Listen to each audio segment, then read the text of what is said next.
เปรูสวยมาก บอกเลยเปรูหัวจดเท้าลีลา ทุกอย่างสวยหมด ยิ้มสวยอะไรสวยหน้าสวยสวย โอ้โห เกซินีนี่เขาแบบมากับชุดดำเนาะทรงพลัง เป็นคนที่เดินแล้วทรงพลังมากๆอ่ะGazini Gagados at Miss Universe 2019. นี่จังหวะกรีดผมหนึ่ง เป็นคนที่เดินแล้วแบบ มีซิกเนเจอร์ของตัวเองอ่ะเดินแล้วแบบเป็นตัวเองมาก เปรูสวยมาก บอกเลยเปรูหัวจดเท้าลีลา ทุกอย่างสวยหมด ยิ้มสวยอะไรสวยหน้าสวยสวย Off the top of your like top 5, if ever, just randomly, like the ones who stood out or who were so memorable to you tonight. Right here, Peru. Yes. เปรูสวยมาก บอกเลยเปรูหัวจดเท้าลีลา ทุกอย่างสวยหมด ยิ้มสวยอะไรสวยหน้าสวยสวย Off the top of your like top 5, if ever, just randomly, like the ones who stood out or who were so memorable to you tonight. Right here, Peru. Yes.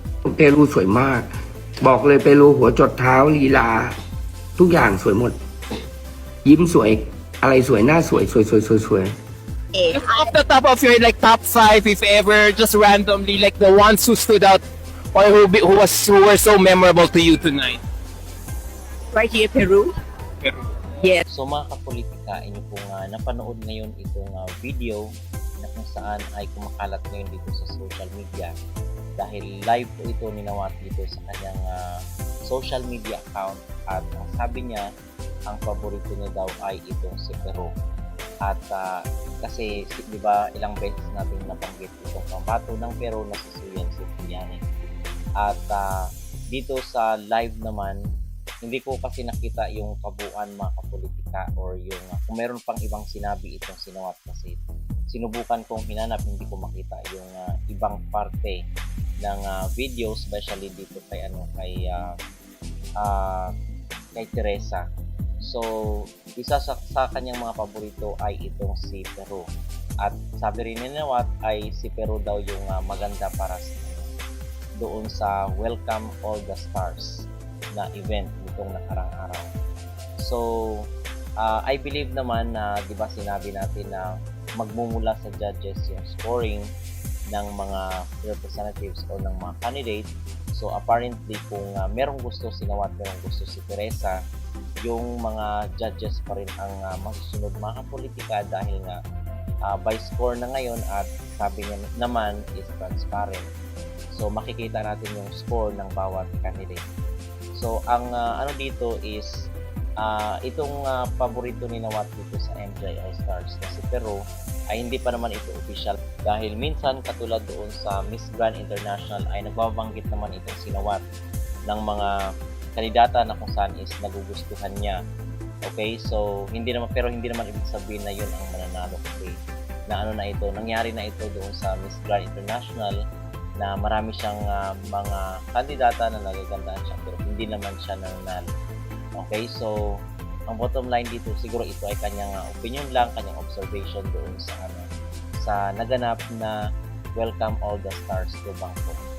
But nasa mga judges pa rin yung official na scoring ng bawat candidate dito sa MGI All-Stars. So aside from this is atin palang pag-uusapan itong mga kumakalat na impormasyon ngayon dito sa mundo ng social media na kung saan ang sinasabi daw ay baka meron daw financial crisis mga kapolitika itong Miss Grand International. So pinost ito ng isa sa mga page dito sa social media na kung saan ay palugi na daw at marami daw naharap daw sa lawsuit itong Miss Grand International. So sabi dito sa post, is MGI going bankrupt? According to reports, a discussion circulating in the Thai financial market, Miss Grand International Public Company Limited is allegedly facing increasing financial and legal pressure.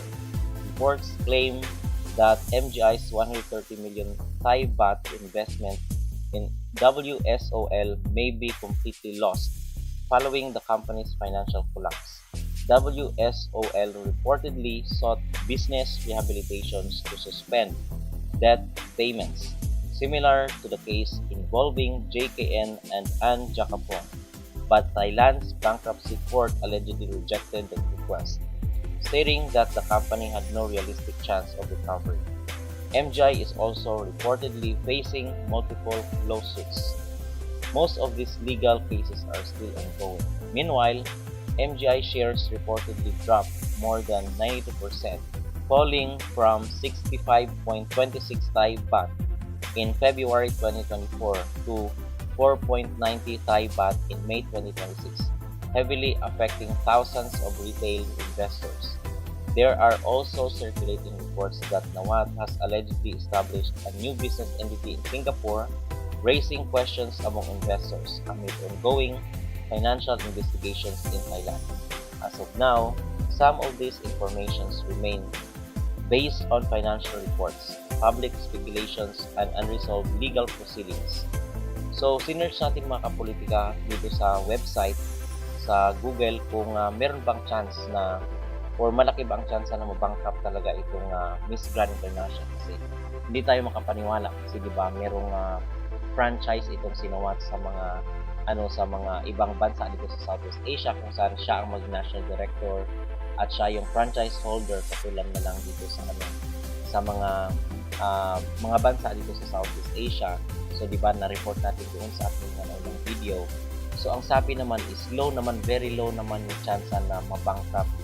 So nakakalungkot naman mga kapolitika kung ganito, kasi ang sabi nila base doon sa mga comment ng ating mga netizen ay malaki daw ang nalugi ni Nawat doon sa Miss Universe 2025. Hindi daw siya nakabawi doon mga kapolitika sa kanyang investment sa MU 2025. Pero dito naman sa MGI All-Stars, baka maging stepping stone niya ito para makabounce back doon sa mga losses niya sa nasabing beauty pageant competition last year.